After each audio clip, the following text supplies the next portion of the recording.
Ant-Man and the Wasp are back to fight Kang in the kickoff to Marvel Cinematic Universe Phase 5, and I've got my review right now.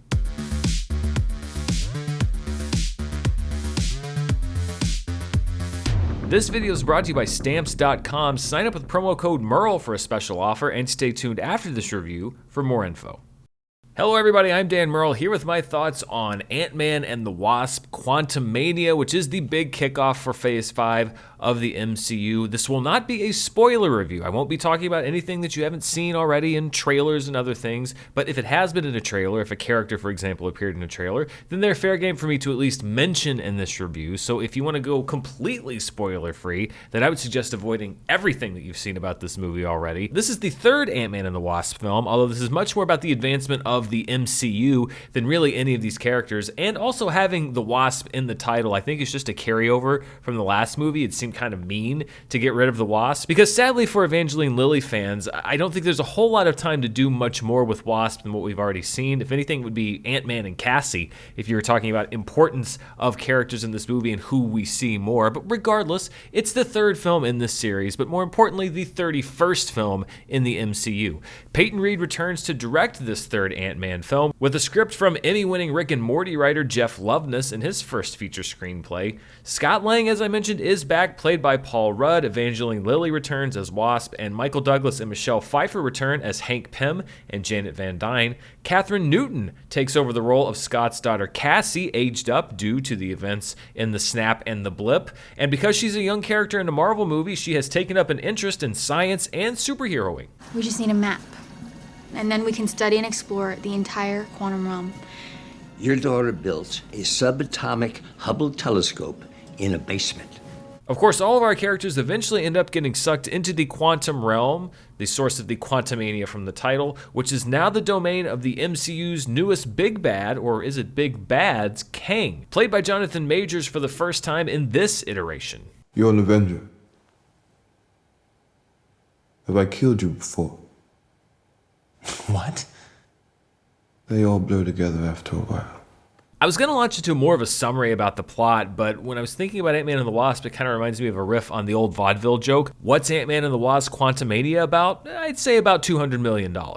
We long ago passed the point where most MCU films are movies unto themselves. They are serving a higher purpose. These aren't movies about 7 people anymore. They're movies about 7,000 people. These are movies about massive battles that crescendo in the third act with the fate of humanity hanging by a thread. We are a long way from the MCU's humble origins when Thor and Loki fighting on the Bifrost was an acceptable climax, or Iron Man could just fight one other Iron Man. But it is pretty telling that in a movie with a digital cast of thousands or hundreds of thousands, for me the most compelling parts of this film by far were when you just put the main hero of the film, Ant-Man, and the main villain of the film, Kang, in a room together and let them talk.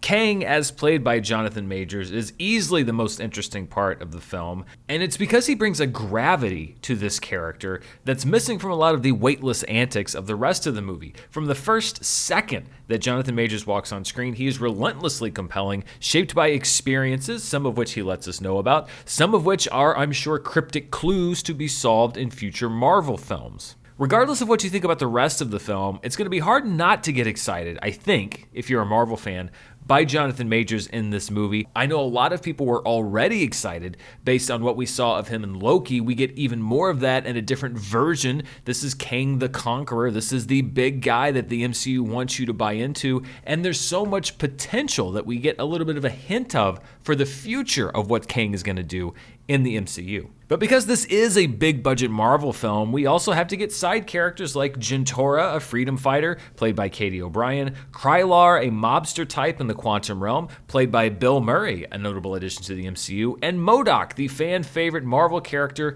with a twist. MODOK makes the biggest impression of those 3 characters in the movie, but they're all 3 really in service of just escalating things and setting up big action set pieces, because I think that's what Marvel thinks audiences want. And of course, there are plenty of audience members who are just looking for that, but this is not our first rodeo either, and I wonder how many people are perhaps craving more of the character work like we see from Jonathan Majors, and less of the characters like the side characters played in this movie. So many of these characters exist in Quantumania solely to play into the bigger picture, and that's really what Quantumania is here to do. It's to play into the bigger picture of the MCU. And this isn't anything new. Marvel movies have been this way for a while. You could argue all the way back to Avengers Age of Ultron or earlier, but even some of the set-uppiest Marvel films, movies like Spider-Man No Way Home or Captain America Civil War or even Avengers Infinity War, gave us reasons to care about these characters specifically and what happens to them on a personal level. I largely didn't care about any of that here. Quantumania feels like reading the prologue of a book that you're reading in order to understand the rest of what happens in the book, but as happens with some prologues, I started wondering, was this even necessary? How much information in this movie is really needed that's critical for the MCU going forward? We're not going to know that for a while, but I have my doubts. It's interesting that the MCU is playing with things like time and the multiverse right now, because Ant-Man and the Wasp: Quantumania exists in a very unique space at the moment. It feels like it doesn't fit into this time. It feels like it only fits as movie cog number 31, which doesn't fully function without movie cog number 32 and perhaps TV cog number 9. Like we're not meant to grasp this movie's full meaning because it won't be revealed for another 2 years. And a lot of people would say, well, yeah, duh, Dan, that's how these Marvel movies work. But is it how they should work? Because I do think it's possible to tell a small piece of a bigger story and make that piece interesting and compelling on its own. And I think that there are some middle pieces in the Marvel universe where this is not the case, where you don't have to understand where the story's been and where it's going to get the full effect of the film. This is not one of those movies. There's a certain amount of setup and a certain amount of open-endedness that's intriguing, but it was a little bit too much for me in this movie, and yet I can't really say that I disliked it either. It feels more complete and structured than Doctor Strange in the Multiverse of Madness. It has way more focus and better effects than Thor: Love and Thunder, and it feels a lot less cookie-cutter than Black Widow. I liked the parts that I liked, and I was pretty ambivalent about the rest, so I guess that's a net positive.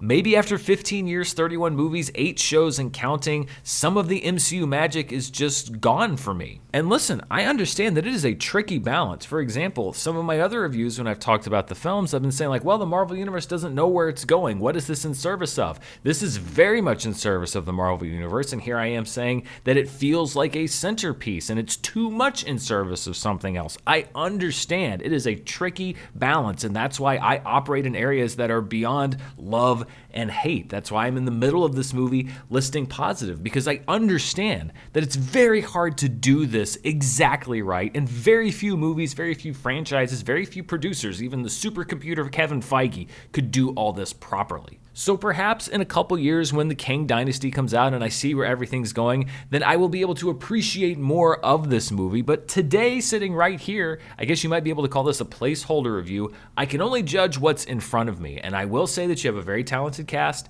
They know how to play their characters well. There are some laughs in the movie that worked for me. There were some laughs that didn't work for me. I thought the visual aesthetic of the movie was very beautiful. I loved the effects, and I've loved the effects really in all of these Ant-Man films so far. But it is also very broadly Marvel, for lack of a better word, and it is also very much not about this movie, but about the next 5 movies. If that's something you don't mind, then you'll probably like this movie a lot. If it's something that bothers you, I think you'll probably still like this movie, but kind of walk out going like, I guess we'll see. So there you go, a very hazy, complex rendering of opinion on Ant-Man and the Wasp: Quantumania. Just what the internet loves. What do you think? Are you ready to throw all this hooey out the window and judge for yourself? Let me know down in the comments below. And before we go, I want to thank the sponsor for this review, Stamps.com. It's hard to believe, but we're already in mid-February. Time really does fly, and if you're a small business owner or you're working independently like me, planning is everything. And if you ship anything at all for work or leisure, it's time to level up your efficiency with Stamps.com. Stamps.com lets you print your own postage and shipping labels right from your home or office. It's ready to go in minutes, and you can get back to work. I don't know if you noticed, but postage rates just increased again along with everything else. Luckily, Stamps.com has the best discounts in the industry with rates you literally can't find anywhere else, like up to 84% off USPS and UPS.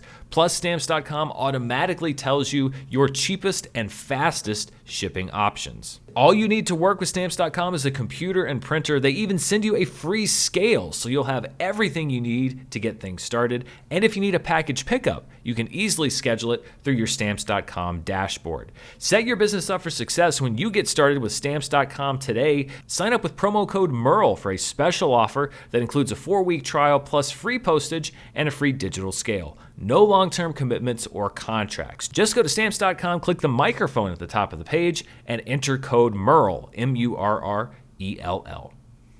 Thanks to Stamps.com for sponsoring this video, and thank you for watching. I'll be back either later today or tomorrow morning with Charts with Dan, which is usually in this spot. I have to get on a plane in a few hours, so I'm not sure when I'll be able to get that show wrapped up, but you will have it soon. And stay tuned right here on the channel for more movie reviews, box office, Oscar stuff, awards, you name it. We're covering it all right here. Until next time, thanks for watching. Stay safe, and I'll see you then.